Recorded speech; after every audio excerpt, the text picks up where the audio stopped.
Hello, my friends, and welcome to our next reading lesson of the week. We know we dove into the topic of inferring yesterday, and we are going to expand on that today. Now, as we recall, we know authors do not always give us the information that we need in the story. Sometimes they make us work for it and fill in the information that they don't have with inferences. We use the process of inferring to get inferences. And we know that when we infer, we take information and clues that we read in the text, and then we combine them with background information, information we know about the world, information we already have in our brain to figure out what the author is saying, right? So information from the text, information from our brain, our background knowledge, and we combine to try and figure out what this author is saying. What is this important information they're trying to share with us?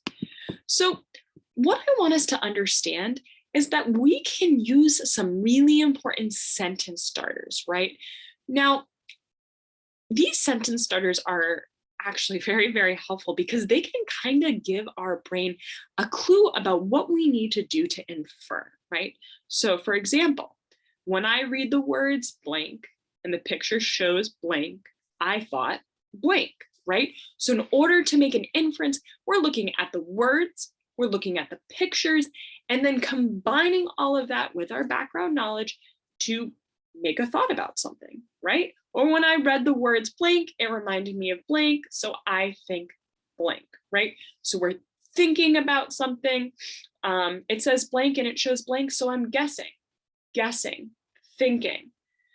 Since the text is blank and I know blank, I can inference blank, right? The character said blank and did blank, so I think blank. Now, these sentence starters, again, are important because they're cluing our brain in. We can't just take the clues in the text as the only thing we have for information.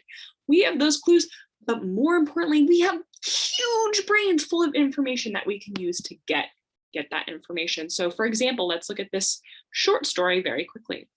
When we got to Grandma's house, she put me to work. I had to get out the peanut butter and jelly while she got out the bread. My brother got the blankets and the frisbee. My dad got some bug spray for the ants that will surely arrive. My mom was ready with the basket, and we also decided to bring a water bowl for the dog. We were off to the park for our blank. Well, we have to figure out where they're going. So I'm going to go back into the text and look for clues. Well, I see they went to Graham's house. They went to their grandmother's house. They're getting peanut butter and jelly. There's blankets and a frisbee. There's some bug spray, so they'll probably be outside. Mom's got a picnic basket and a water bowl for the dog.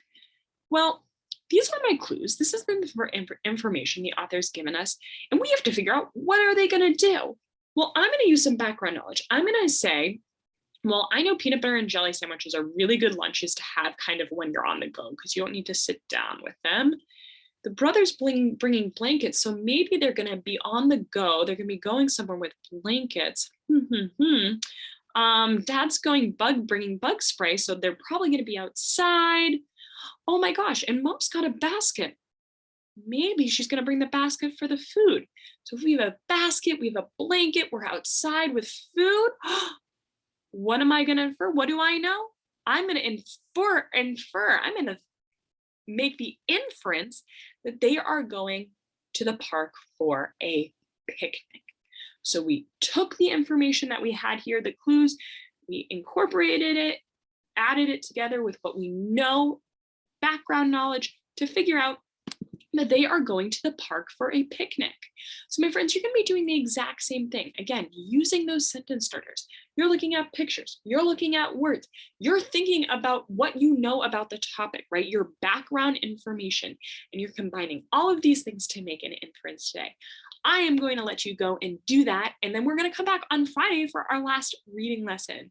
You are inferencing rock stars, and I cannot wait to see what you're going to do. All right, my friends, we'll see you later.